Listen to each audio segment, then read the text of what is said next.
Hello, good morning everyone. प्यारे विद्यार्थियों, हमारे आज के इस वीडियो लेक्चर में हम बातचीत करेंगे प्रमुख सम्मान और पुरस्कार पर।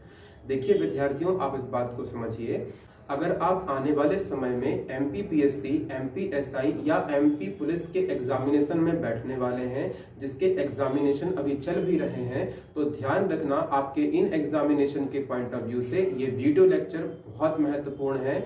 अगर आप इसकी पीडीएफ फाइल डाउनलोड करना चाहते हैं तो पीडीएफ फाइल हमारे टेलीग्राम ग्रुप में अपलोड कर दी गई है। आप वहां से इस वीडियो की पीडीएफ फाइल डाउनलोड कर पाएंगे। ठीक है, आगे बढ़े उससे पहले आप सबके लिए एक सामान्य सी जानकारी है कि अगर आप छिंदवाड़ा शहर में ऑफलाइन क्लासेस ज्वाइन करना चाहते हैं तो आप दिए गए कॉन्टेक्ट नंबर पर कॉन्टेक्ट कर सकते हैं। आपको बेस्ट क्वालिटी ऑफ कंटेंट प्रदान किया जाएगा, ये मेरा आपसे वादा है। ठीक है, चलिए आगे बढ़ते हैं और अपनी बातचीत प्रारंभ करते हैं। प्यारे विद्यार्थियों, आज का हमारा टॉपिक है राष्ट्रीय और अंतर्राष्ट्रीय प्रमुख पुरस्कार और सम्मान। ठीक है, हमारा आज का पहला क्वेश्चन देख लीजिए। पहला क्वेश्चन है 96वां मध्य प्रदेश तानसेन पुरस्कार किसे प्रदान किया गया है। हम इसका राइट आंसर जाने उससे पहले आप कुछ महत्वपूर्ण फैक्ट जान लीजिए कि 96वां जो मध्य प्रदेश तानसेन सम्मान है, ये याद रखना सन 2020 में दिया गया था। पहली बात ध्यान रखना, मध्य प्रदेश तानसेन सम्मान किस शहर में दिए जाते हैं, तो शहर का नाम ध्यान रखिएगा ग्वालियर। ओके, ग्वालियर में यह पुरस्कार प्रदान किए जाते हैं। ध्यान रखना तानसेन जी कौन है, तो ध्यान रखिएगा तानसेन जो है यह याद रखिएगा सम्राट अकबर के दरबारी कवि हैं। सम्राट अकबर के 9 रत्नों में से एक है, 9 रत्नों में से एक है। और याद रखिएगा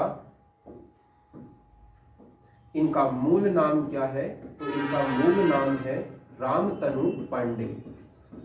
रामतनु पांडे। ठीक है, तो हमने इस बात को समझा कि तानसेन सम्मान कहाँ दिए जाते हैं, ग्वालियर में। किस देश की कौन सी राज्य सरकार देती है, तो मध्य प्रदेश राज्य सरकार देती है। और 96 नंबर का जो पुरस्कार है ये कहां पर दिया गया, ग्वालियर में दिया गया था। कब दिया गया था बताएंगे, 2020 में यह दिया गया था। ठीक है, अब बात करते हैं कि सर यह पुरस्कार किसे प्रदान किया गया, तो यह पुरस्कार प्रदान किया गया, ध्यान रखना, पंडित सतीश व्यास जी को। तो पंडित सतीश व्यास जी को यह पुरस्कार प्रदान किया गया था।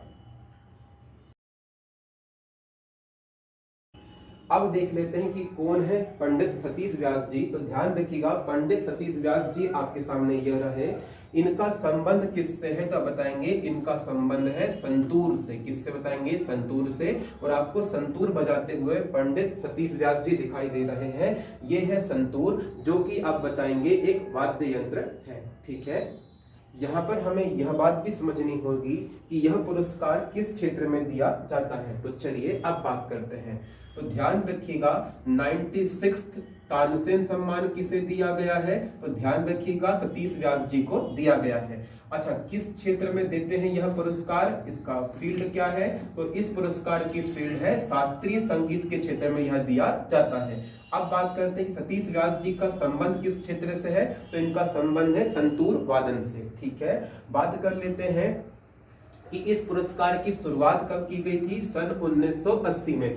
कौन सी सरकार देती है, तो बताएंगे मध्य प्रदेश गवर्नमेंट यह पुरस्कार देती है। और याद रखना फर्स्ट जो ये पुरस्कार है, इनकी फर्स्ट तानसेन पुरस्कार किसे दिया गया था, बताएंगे कृष्ण राव पंडित जी को यह पुरस्कार प्रदान किया गया था, सन 1980 में दिया गया था। और कौन सी सरकार देती है, तो मैं पहले ही आपको बता चुका हूं 2 बार कि यह मध्य प्रदेश की गवर्नमेंट प्रदान करती है। ठीक है, तो क्या क्या सीखा हमने यहाँ पर, हमने यहाँ पर सीखा 96th मध्य प्रदेश तानसेन सम्मान किसे दिया गया है, पंडित रविशंकर व्यास जी को दिया गया है। इनका संबंध किस क्षेत्र से है, संतूर वादन के क्षेत्र से इनका संबंध है, ध्यान रखिएगा। इसके पूर्व में हमने डिस्कशन किया था कि यह पुरस्कार कब दिए गए थे, 2020 में दिए गए थे। किस शहर में दिए गए थे, ग्वालियर में। तानसेन कौन है बताएंगे, तो सम्राट अकबर के नवरत्नों में से एक है और इनका मूल नाम क्या बताएंगे, रामतनु पांडे इनका मूल नाम है। ठीक है, इस पुरस्कार की शुरुआत कब हुई है, 1980 में शुरुआत हुई थी और पहला किसको पुरस्कार दिया गया है, कृष्णराव पंडित जी को यह पुरस्कार दिया गया था। ओके, हम अपने अगले क्वेश्चन की ओर आगे बढ़े उससे पहले यह भी जान लीजिए कि 97वां जो तानसेन सम्मान है ये कब आयोजित किया गया, तो 25 से बताएंगे आप 30 दिसंबर 2021 को यह आयोजित किया गया। कहां आयोजन किया गया है, ध्यान रखिएगा, ग्वालियर शहर में आयोजन किया गया। लेकिन जब तक मैं ये वीडियो रिकॉर्ड कर रहा हूं तब तक मुझे इसके कुछ डाटा अवेलेबल नहीं मिल पाए हैं, इसलिए इसके बारे में मैंने आपको अपडेट नहीं किया है। याद रखिएगा, आने वाले जो वीडियो लेक्चर्स होंगे उसमें मैं इसके बारे में आपको अपडेट करूंगा। ठीक है, चलिए आगे बढ़ते हैं और डिस्कशन करते हैं हमारे आज के दूसरे पुरस्कार में। सुभाष चंद्र बोस आपदा प्रबंधन पुरस्कार 2021 किसे प्रदान किया गया या इससे किसको सम्मानित किया गया है, तो राइट आंसर है इस क्वेश्चन का राजेंद्र कुमार भंडारी जी। तो राजेंद्र कुमार भंडारी जी को दिया गया है 2021 का आपदा प्रबंधन पुरस्कार। ओके, ये फरवरी समथिंग में याद रखना ये पुरस्कार प्रदान किए गए थे। अब बात करते हैं कौन है राजेंद्र कुमार भंडारी जी, तो राजेंद्र कुमार भंडारी जी ये रहे, ध्यान रखना, इन्हें यह पुरस्कार प्रदान किया गया 2021 में। अगर हम बात करें राजेंद्र कुमार भंडारी जी को यह पुरस्कार दिया गया है, कितनी तारीख को दिया गया प्यारे विद्यार्थियों, 23 जनवरी को यह पुरस्कार प्रदान किया गया है। और 23 जनवरी को क्यों दिया गया है, क्योंकि इस दिन नेताजी की जयंती मनाई जाती है। अब बात करते हैं कि इस पुरस्कार की राशि कितनी है। प्यारे विद्यार्थियों, इस पुरस्कार की राशि है 51 लाख और आप बताएंगे 5 लाख। लेकिन यहाँ पर आप मुझसे पूछेंगे सर दो पुरस्कार राशि कैसे।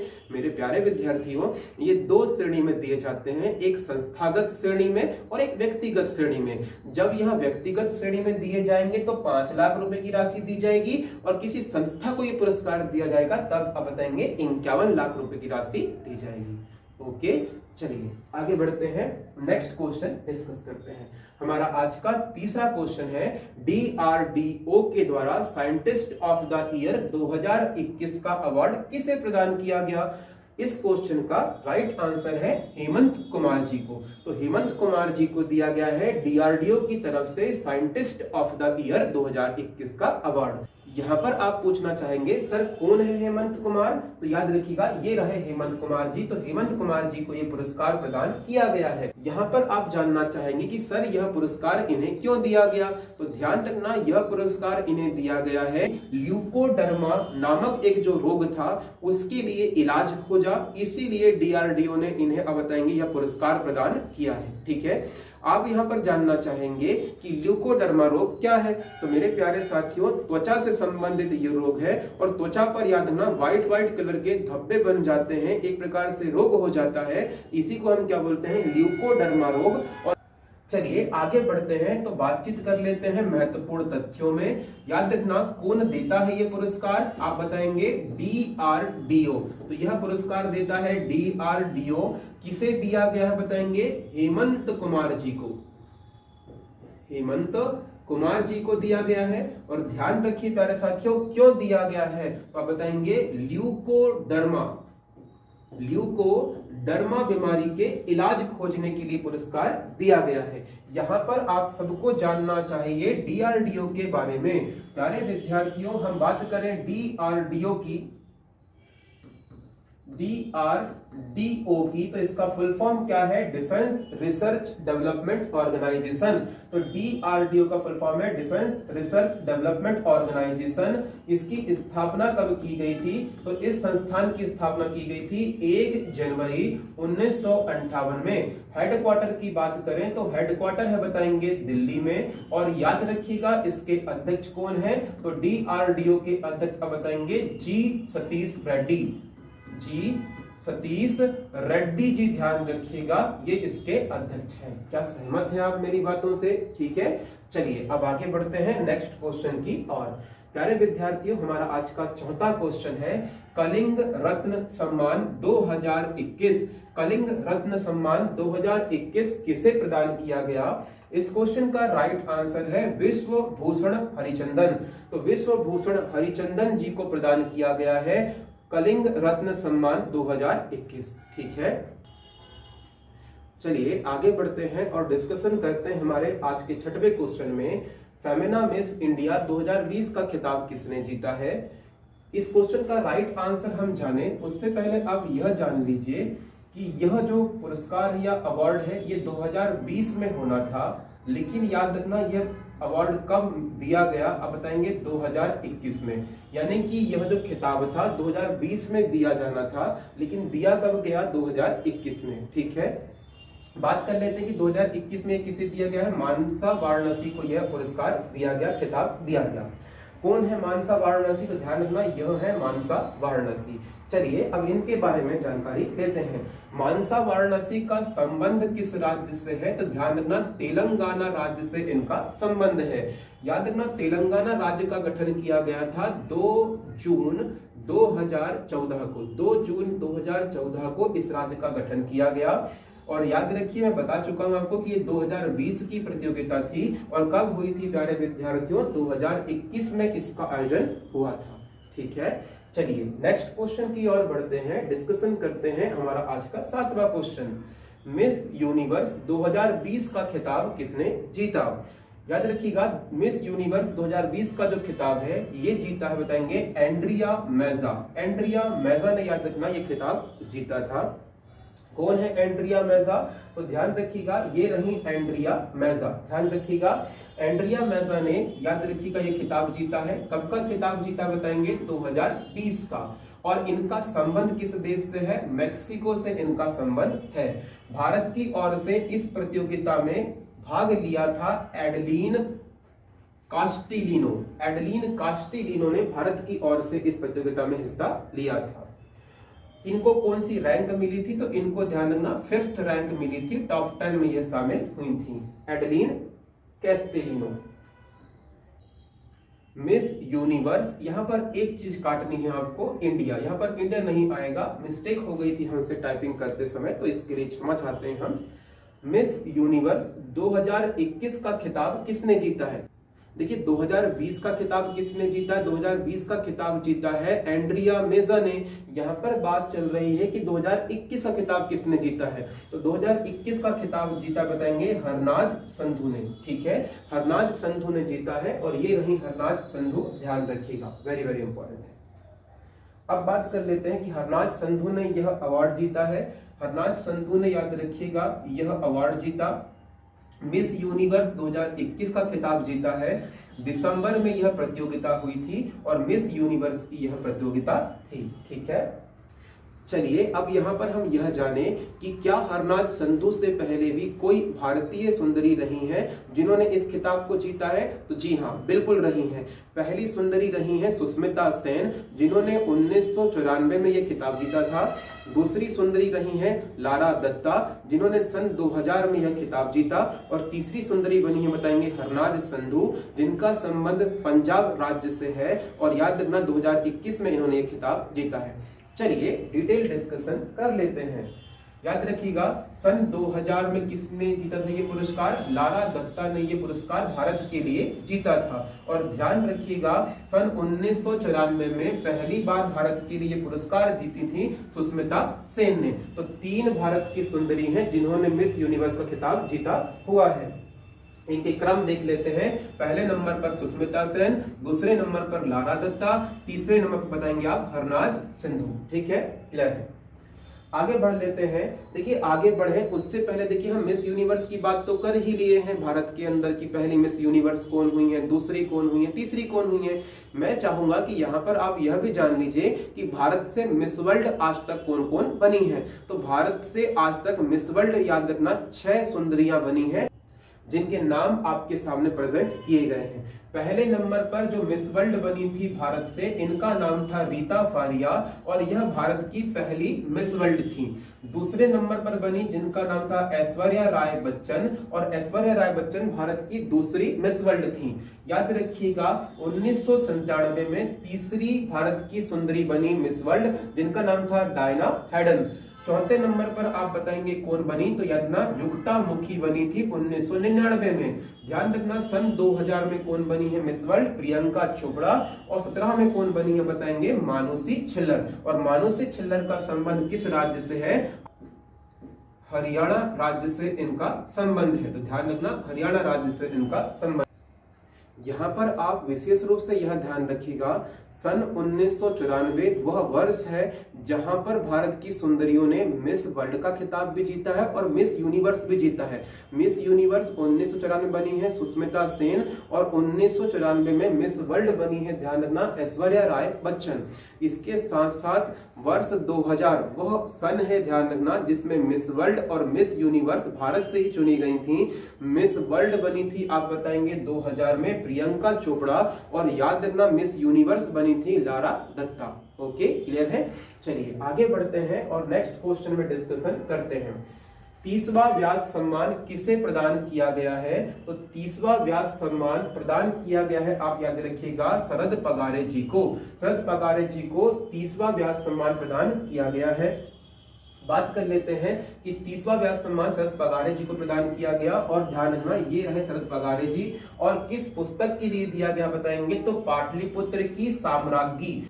पाटलिपुत्र की साम्राज्ञी इनकी एक पुस्तक थी जिसके लिए इन्हें व्यास सम्मान प्रदान किया गया है। कौन से नंबर का व्यास सम्मान दिया गया है, 30वें नंबर का। ध्यान रखना इसका तात्पर्य यह हुआ कि व्यास सम्मान साहित्य के क्षेत्र में दिया जाने वाला सम्मान है, और याद रखना यह भारत का साहित्य के क्षेत्र में दिया जाने वाला दूसरा सबसे बड़ा सम्मान है।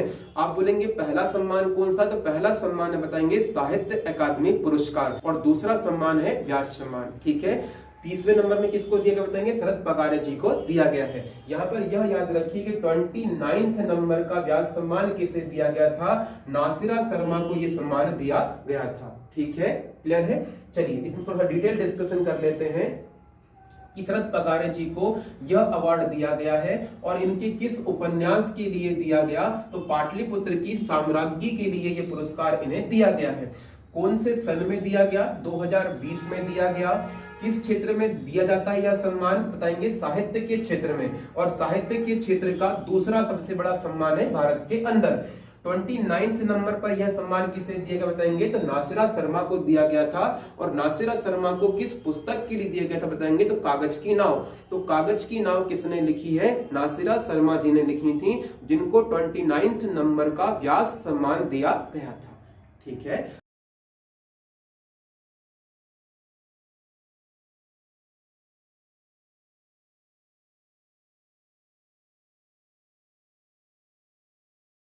चलिए आगे बढ़ते हैं और व्यास सम्मान से संबंधित कुछ महत्वपूर्ण बातों पर अपने विचार व्यक्त करते हैं। व्यास सम्मान की शुरुआत कब से हुई है, तो व्यास सम्मान की शुरुआत हुई है 1992 से। ध्यान रखिएगा किस संस्था के द्वारा दिया जाता है बताएंगे, के बिरला फाउंडेशन। तो के बिरला फाउंडेशन के द्वारा यह पुरस्कार प्रदान किया जाता है। और किस क्षेत्र में पुरस्कार देते हैं, तो ध्यान रखना साहित्य के क्षेत्र में यह पुरस्कार प्रदान किया जाता है। और पहला पुरस्कार किसे दिया गया था, तो पहला पुरस्कार दिया गया था डॉक्टर रामविलास शर्मा जी को। तो डॉक्टर रामविलास शर्मा जी को 1992 में यह पुरस्कार दिया गया था। तो क्या क्या सीखा आपने यहाँ पर, तो आपने यहाँ पर सीखा है कि व्यास सम्मान जो है वो 1992 से प्रारंभ हुआ है। कौन सी संस्था देती है, के बिरला फाउंडेशन संस्था देती है।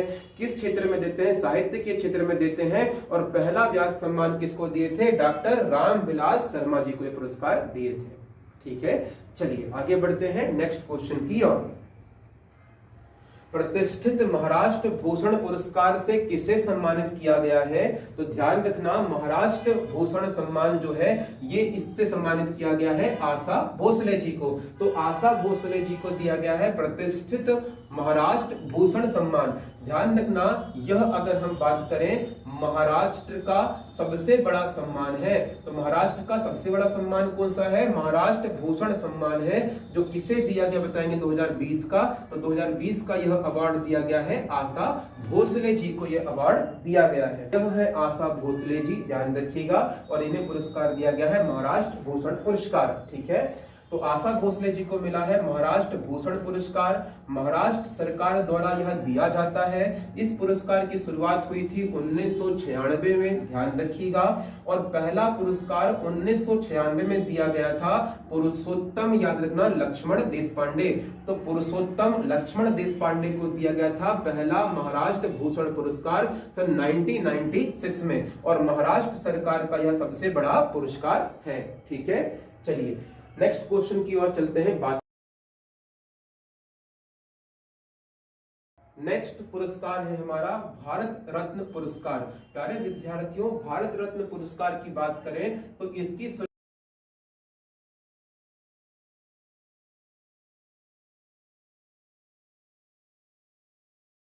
पंडित जवाहरलाल नेहरू जी के द्वारा इस पुरस्कार की शुरुआत की गई थी। और याद रखना, यह भारत का सबसे बड़ा पुरस्कार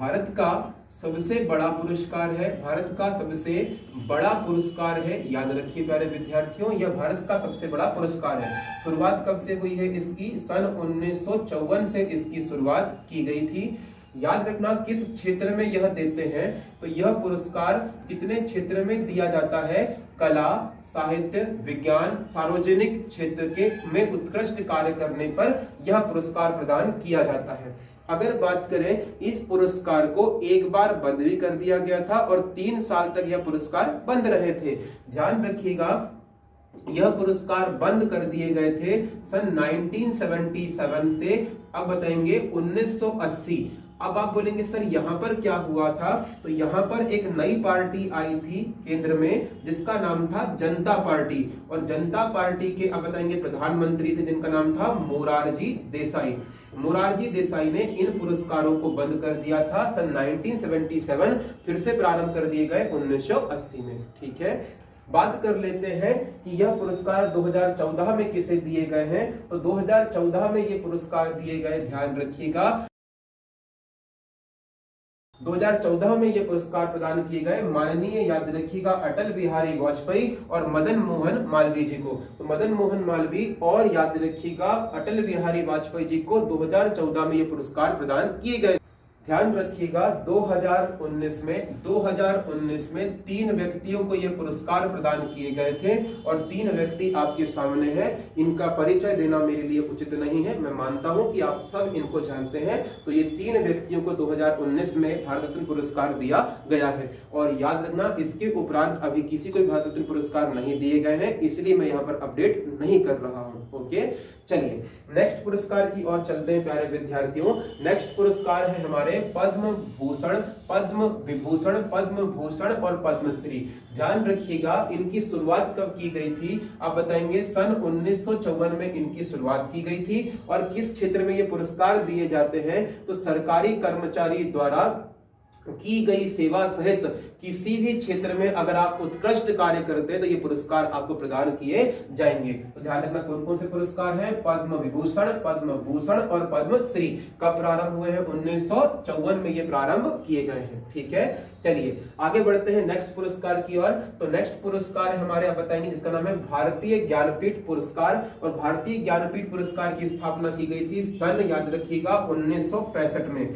तो सन 1965 में ज्ञानपीठ पुरस्कार की शुरुआत की गई थी। और ज्ञानपीठ पुरस्कार जो है वो साहित्य के क्षेत्र में उत्कृष्ट कार्य करने पर दिए जाते हैं। तो साहित्य के क्षेत्र में उत्कृष्ट कार्य करने पर ज्ञानपीठ पुरस्कार प्रदान किए जाते हैं। और इनकी पुरस्कार राशि कितनी बताएंगे? 2.5 लाख है, जो वर्तमान में बढ़ाकर कर दी गई है 5 लाख रुपए। कितनी कर दी गई है? 5 लाख रुपए की राशि कर दी गई है। नेक्स्ट पुरस्कार की ओर चलते हैं, ध्यान रखिएगा। नेक्स्ट पुरस्कार है मूर्ति देवी पुरस्कार। प्यारे विद्यार्थियों, नया पुरस्कार है मूर्ति देवी पुरस्कार। इसकी शुरुआत 1984 में की गई थी। और ध्यान रखना, भारतीय ज्ञानपीठ जो संस्थान है इसके द्वारा यह प्रदान किए जाते हैं। और इसकी पुरस्कार राशि कितनी बताएंगे? 51,000 रुपए इसकी पुरस्कार राशि है। नेक्स्ट पुरस्कार की ओर चलते हैं, सरस्वती सम्मान। सरस्वती सम्मान याद रखिएगा किस क्षेत्र में देते हैं, तो पहली बात ध्यान रखिए आप, साहित्य की क्षेत्र में यह पुरस्कार प्रदान किए जाते हैं। कब से दिए जाते हैं, 1991 से। और कौन सी संस्था देती है बताएंगे, के बिरला फाउंडेशन के द्वारा यह पुरस्कार प्रदान किए जाते हैं। ठीक है, क्लियर है। चलिए आगे बढ़ते हैं, बातचीत करते हैं।